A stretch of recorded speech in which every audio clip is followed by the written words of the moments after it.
The past 24 hours have been particularly turbulent inside the Reform UK headquarters. Last night, the resignation of Zia Isef was officially confirmed, triggering a wave of uncertainty at the heart of the party. But that wasn't all. Amid the turmoil, a tense exchange unfolded between Richard Tice and a news presenter, centered on a particularly thorny issue: the party's stance on illegal immigration and what should be done with those already living in the country without authorization. For many Reform UK voters, immigration control is one of the party's core pillars. Promises to strengthen borders and crack down on illegal entry have been a key part of its political messaging. However, there are still many unanswered questions about what they actually plan to do with undocumented immigrants already residing in the UK. Nigel Farage, in previous statements, mentioned the idea of mass deportations, though without much detail. And now, with Isef's departure and Tice's increased media presence, those questions have returned to the spotlight. During the interview, the host pressed Tice for a clear answer. Will they or will they not deport all illegal migrants? The conversation quickly escalated in tone. Tice insisted that the principle is simple. If you're here illegally, you cannot stay indefinitely. But at the same time, he acknowledged that the country doesn't even know how many undocumented individuals are living in the UK, making any immediate mass operation nearly impossible. The presenter replied that ambiguity doesn't help and directly quoted a previous interview with Farage, where he admitted that Reform UK does not aim to expel every illegal immigrant, as it would be unfeasible both logistically and politically. In response, Tice defended the principle as valid, though its execution would require time, resources, and tough decisions. As the dialogue progressed, the discomfort became evident. The interviewer kept insisting on one thing: clarity. General principles and vague commitments weren't enough. He wanted a direct answer: yes or no. Does Reform UK plan to deport all illegal migrants currently in the country? Richard Tice, visibly irritated, argued that the issue couldn't be reduced to simplistic terms. He stated that the problem is not only moral or political, but also technical. No one knows exactly how many people are in the UK illegally. Some estimates speak of 100,000. Others suggest 500,000. Some believe the number could exceed 1 million. No one knows for sure. And if there isn't even a clear figure, it's even less feasible to devise an immediate plan. The presenter, undeterred, reminded him that the same question had been posed to Nigel Farage last year. According to him, Farage had been clear: it is not the party's ambition to deport everyone, because doing so would be impossible to execute and politically unacceptable. So why does it now seem like the party is taking a harder stance? Tice responded sharply. He denied any contradiction. In his view, Farage said what needed to be said, and his message has been misinterpreted. He maintained that no one has the right to stay in the country illegally forever, but at the same time admitted that finding and properly processing each individual could take years, perhaps even decades. By that point, the atmosphere was tense. The interviewer returned to the central question: if it's not feasible to deport everyone, is a partial amnesty being considered, or will there be some sort of criteria to decide who stays and who goes? That question was left hanging without a clear answer. Tice only managed to state that if Reform UK were to enter government, the top priority would be to establish that illegality cannot become the norm. But he refused to commit to any single measure, let alone a timeline. He admitted that any attempt at a solution would be long, costly, and controversial.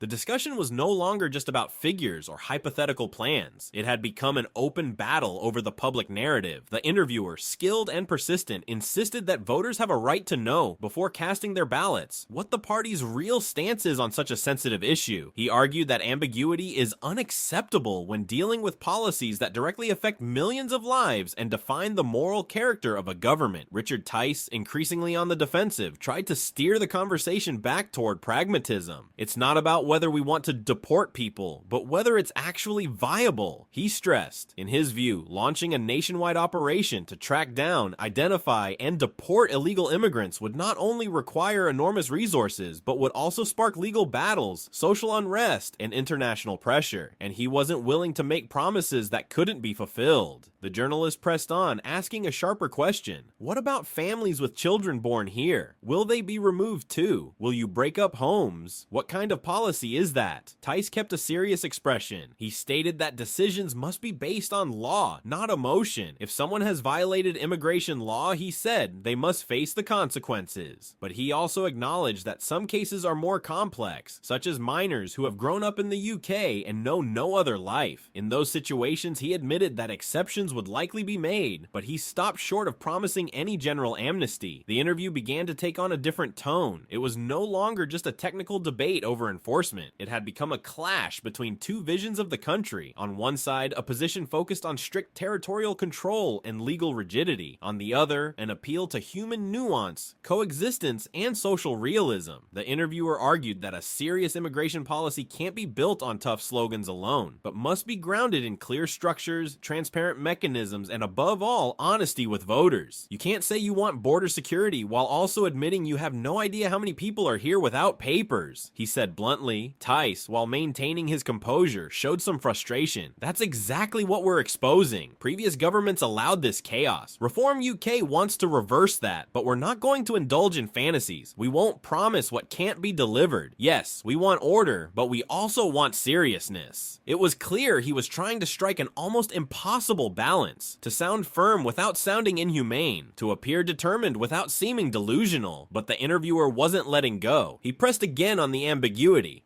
Are you gonna do what Farage said or what you're saying now? Tice repeated that Farage had spoken in general terms and that his words were taken out of context. He insisted that the core position remains the same, though the method of implementing it would depend on circumstances once in power. He emphasized that the goal is to stop illegality, but that it wouldn't become a witch hunt. The interviewer, seizing the moment, delivered a final reflection. So how is Reform UK different from other parties if it can't clearly say what it will do about illegal immigration?